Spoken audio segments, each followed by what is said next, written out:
I'm here in O1 getting started, Duik interface and preferences, and let's set some quick necessary After Effects preferences, then open up Duik to familiarize ourselves with the different toolboxes, panels, icons, and the overall look and feel of Duik. I'll start by going up to After Effects drop-down menu. I'll go over to Preferences and hit General. For this to work, because it's a script, we need to click on this Allow Scripts to Write Files and Access Network preference box. I'll just checkmark that. I'll hit OK. And to make sure it works, I need to restart After Effects.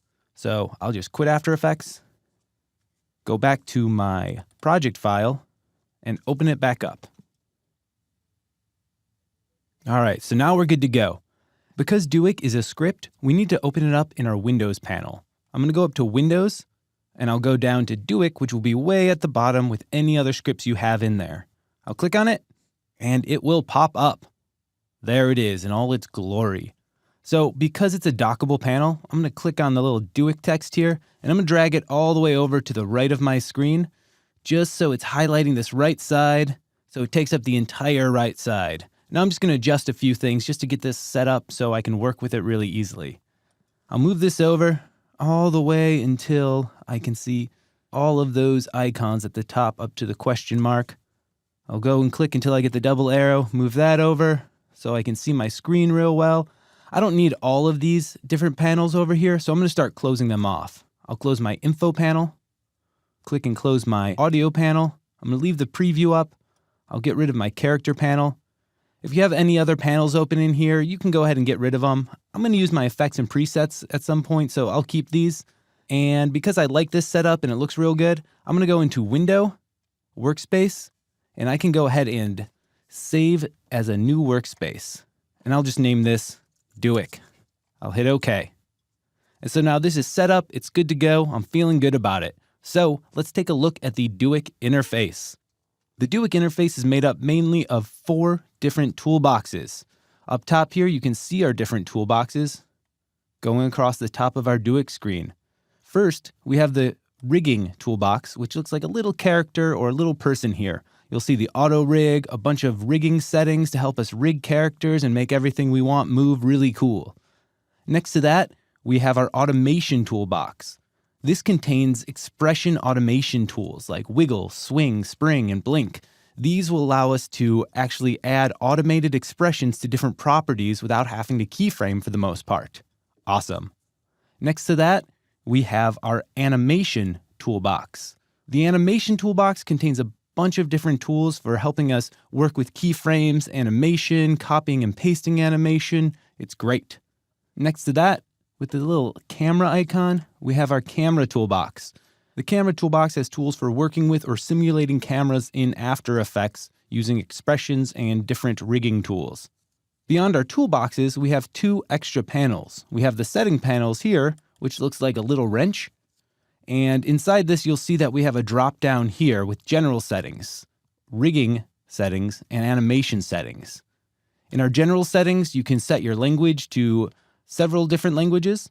You can select your panel selector to use drop down or use buttons. If we do use drop down, you'll see that all of our icons up here becomes a drop down.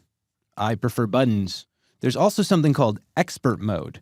If we check expert mode, we actually have to quit Duik. I'll close panel, go back to Window, open Duik back up, and you'll notice if we go back into our different toolboxes, we no longer have the text. It only has the icons. This is so you can actually save a little bit more space. So if you don't need those actual text for the different automation and you know the icons, if you're an expert, you can go ahead and do that. I'm going to go ahead and uncheck expert mode. Once again, I will close Duik and open it back up to reset it. There we go. And we have the text again. Good. We also have our updates. You can check it to check for updates at startup, or you can check for updates yourself. Hey, Duik's up to date. Okay. Under our rigging settings, you'll see we have stuff for bones, whether we want it to be a solid or a null. We have the size, auto size, color, placement. These are all things we'll go over when we actually go over bones. Controllers, type to be an icon or a null object. Placement, top. Once again, we'll go over these when we go over controllers. I like to leave these set as is. They actually work really well, and you probably won't need to do any changes to them at all. Under animation, we have interpolations, interactive update. If you check mark this, it will actually save a lot of history items, and so undos will be kind of limited for you. I leave it unchecked. We have use sliders or use buttons, which will change these here in our animation toolbox from sliders to buttons. Personally, I really like the sliders. I don't bother with the buttons.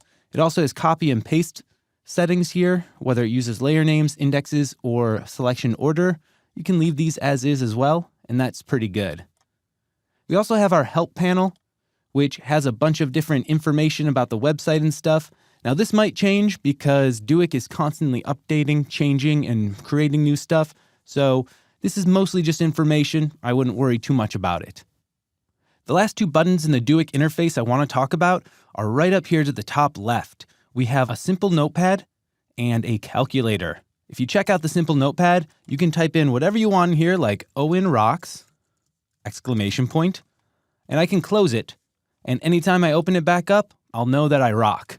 So this actually will save with After Effects, not the project file. So anytime you open up After Effects with this notepad, you will have the same notes that you had in there before. One thing to note, if you take your project file from one computer to another computer and try to open up these notes, it won't actually have these saved with the project file. So just be aware of that. I'll go ahead and erase that I rock for now, and I'll close this out by hitting the close button. The last thing we have up here is an awesome little calculator. Very simple.